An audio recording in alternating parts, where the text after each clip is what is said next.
नारी तेरे रूप अपार, बहन बहुमा होती तुम, दुष्टों का तुम कर संहार, दुर्गा अवतार भी लेती तुम। जी हाँ, ये शक्ति स्वरूपा नारी ही है जो पूरे परिवार के साथ साथ सारे रिश्ते नातों को एक सूत्र में बांध कर रखती है। हिंदू धर्म में पड़ने वाला प्रत्येक पर्व त्यौहार में इनकी अहम भूमिका होती है। जैसे बहन के रूप में भाई की रक्षा के खातिर रक्षाबंधन, भाई दूज तथा माँ के रूप में बच्चों की लंबी उम्र के खातिर हलषष्ठी, संतान सप्तमी, और ठीक उसी प्रकार पत्नी के रूप में पति के अखंड सौभाग्य के खातिर करवा चौथ, तीज और वट सावित्री जैसे व्रत का पालन करती हैं।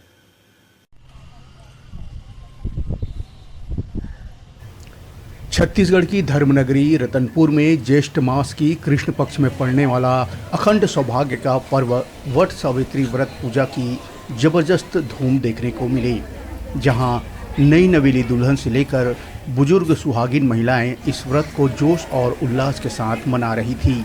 पति की लंबी उम्र के लिए देवी सावित्री की प्रतिव्रता धर्म का स्मरण कर अखंड सौभाग्य, दीर्घायु व सुखद वैवाहिक जीवन की कामना के साथ मनमोहक दमकते रूप श्रृंगार से युक्त सुहागन महिलाएं हाथ में पूजा की थाली लिए सुबह से ही वट वृक्ष के पास पहुंचने लगी।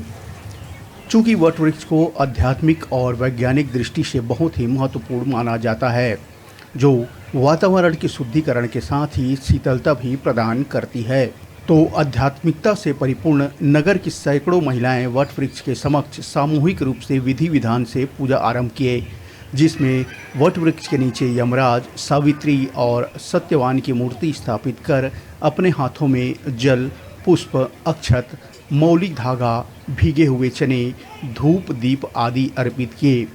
उसके बाद ये सभी महिलाएं वट वृक्ष के चारों तरफ मौली धागा लपेटे हुए 108 बार परिक्रमा किए और वट वृक्ष की तरह अपने पति की अटल, अजर व अमरता की कामना किए।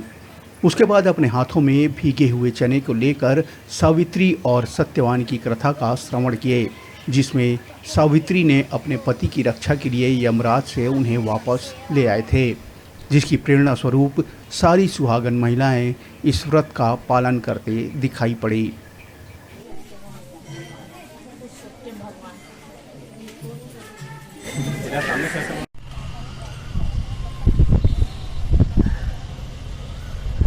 के व्रत इसलिए रहा जाता है पति के लंबी उम्र के लिए। उसके लिए हम लोग को बहुत सारी तैयारी करनी पड़ती है और तैयारी के साथ साथ पूजा करने आते हो, उसमें हम लोग को विधि विधान के हिसाब से सब चीज़ करना पड़ता है। उसमें हम लोगों को 12 पत्ता रख के वट सावित्री के लिए क्या बोलते तैयारी करना पड़ता है। उसमें हम लोग अपना सत्यवान सावित्री करके लिखते हैं और उसके बाद बहुत सारे जो विधि होते हैं उनको हम लोग तैयारी करते हैं। उसके बाद हम पूजा करने आते हैं। कितने वर्षों से इस व्रत का पालन कर रही है? अब जब से हमारी शादी हुई है 11 साल से। कितनी पुरानी परंपरा का निर्वहन करने के बाद कैसा महसूस हो रहा है? बहुत खुशी मिलती है इस व्रत को रहने के बाद और अच्छा लगता है ये पूजा करके। आज सुबह से हमने पूजा की तैयारी की है। नारियल है, फूल है, वट के पत्ते हैं, ये सब एकत्र किए हैं और यहाँ पर पूजा के लिए आए हैं। 108 परिक्रमा किए हैं और सत्यवान के जो यम महाराज से अपना लेके आए थे अपने पति को, उसी की कामना करते हुए हम अपने पति के स्वस्थ एवं दीर्घायु जीवन की कामना करते हुए पूजा संपन्न किए।